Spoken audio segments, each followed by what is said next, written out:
எல்லாருக்கும் வணக்கம். தெய்வீக ஒளி வீசும் இந்த மலரை அடைஞ்சது யாருன்னு பார்க்கலாமா? ஒரு ஊருக்கு பக்கத்தில் இருந்த ஒரு பெரிய மலை மேலே ஒரு அருமையான நீல நிற மலர் பூத்திருந்துச்சு. இது சாதாரண மலர் இல்லை, இதில் ஒரு தெய்வீக ஒளி இருந்துச்சு. அந்த ஒளியை ஒருத்தர் ஒரு முறை பார்த்தாலும் அதை தரிசித்தாலும் அவருடைய வாழ்க்கையில் எல்லா நல்லதும் நடக்கும் அப்படின்னும் அமைதி கிடைக்கும்னு எல்லாரும் நம்பினாங்க. அந்த செய்தி சின்ன சின்ன ஊர்ல இருந்து பெரிய நகரங்கள் வரைக்கும் பரவுச்சு. நிறைய பேர் அந்த மலரை காண ஆசையோட மலையை ஏற முயற்சி செய்தாங்க. முதல்ல வந்தவர் ஒரு பெரிய செல்வந்தர். தங்க பல்லக்குல வேலைக்காரங்க கூட வர ஒரு ஆடம்பரமான முறையில் வந்தார்.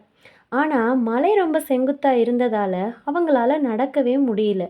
கொஞ்சம் மேலே போனதும் சோர்ந்துட்டாங்க. ஏதோ பணம் இருந்தால் எல்லாமே சுலபம்னு நினச்சாங்க. ஆனால் அவங்க நம்பிக்கை தவறிடுச்சு. அடுத்தது ஒரு பெரிய அறிஞர் வந்தார். அவர் எல்லா புத்தகங்களையும் படித்து மலையை பற்றி ஆழமாக தெரிஞ்சுக்கலாம் அப்படின்னு நினச்சாரு. ஆனால் நிஜத்தில் அந்த மலை ஒவ்வொரு அடியிலையும் அவருடைய அறிவுக்கு ரொம்ப சவாலாகவே இருந்துச்சு. அவங்க எவ்வளவு யோசித்தாலும் சரியான பாதையை கண்டுபிடிக்கவே முடியல. அதனால் அவரும் இறங்க வேண்டிய நிலைக்கு வந்துட்டார். அடுத்தது ஒரு வீரன் வந்தார். வாளம்பு எடுத்துக்கிட்டு நான் எல்லாத்தையும் ஜெயிச்சிடுவேன்னு தன்னம்பிக்கையோட மலையேற ஆரம்பித்தார். ரொம்ப நேரம் போராடினார். ஆனால் மேலே மேலே போனாலும் உடம்பு ரொம்ப சோர்ந்துடுச்சு, மனசும் தளர்ந்துடுச்சு. இவரும் திரும்பி போயிட்டாரு. இந்த 3 பேரும் தங்களுடைய செல்வமும் அறிவும் வீரமுமே போதும்னு நினச்சாங்க. ஆனால் எல்லாரும் தோத்துட்டாங்க. ஏன் தெரியுமா? அவங்க அந்த மலையோட தெய்வீக தன்மையை கவனிக்கவே இல்லை. அந்த மலையடிவாரத்தில் ஒரு சின்ன கிராமம் இருந்துச்சு. அங்கே ஒரு எளிமையான விவசாயி இருந்தார். இவர் தினமும் வயலுக்கு போய் வேலை செஞ்சு இறைவனை மட்டுமே நம்பி அமைதியாக வாழ்ந்துட்டு வந்தவர். ஒரு நாள் அந்த நீல நிற மலர் பற்றி எல்லோரும் பேசுகிறத அவர் ரொம்ப கவனிச்சார். அதை அடைய முயற்சி செய்து நிறைய பேர் தோத்துட்டாங்க அப்படின்றதையும் கேள்விப்பட்டார். அவர் யாருக்கும் சொல்லாமல் ஒரு காலை நேரத்தில் மெல்ல மெல்ல மலையேற ஆரம்பித்தார். அவர்கிட்ட ஆடம்பரமோ புத்தகமோ ஆயுதமோ எதுவுமே இல்லை. இருந்ததெல்லாம் நம்பிக்கை, பொறுமை, இறைவன் மேலுள்ள பக்தி.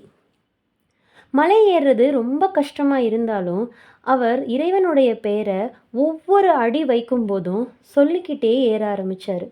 தடுக்கி விழுந்தா கூட இறைவன் பேரை சொல்லி எழுந்து நின்னார். மலையோட அழகை ரசிச்சுட்டே நடக்க ஆரம்பித்தார். காற்றுல இறைவனுடைய அந்த ஸ்பரிசத்தை உணர்ந்தார். சில நாட்களுக்கு பிறகு அந்த விவசாயி அந்த மலையோட உச்சிக்கு போய் சேர்ந்தார். அங்கே அந்த நீல நிற மலர் ஜொலிச்சிட்டு இருந்தது. அதை அவர் பணிவோடு தரிசித்தார்.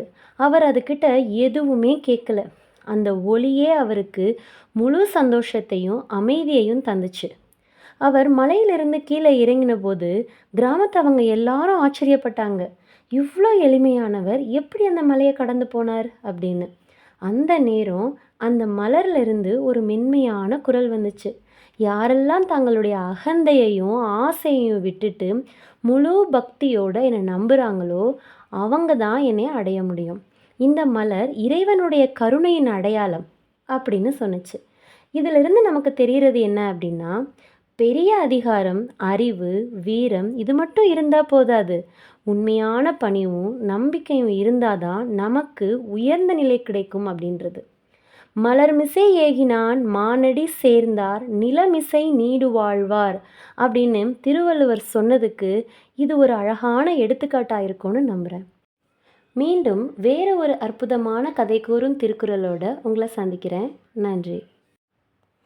இந்த ஸ்டோரி பிடிச்சிருந்தா லைக் பண்ணுங்கள், ஷேர் பண்ணுங்கள், சப்ஸ்கிரைப் பண்ணுங்கள்.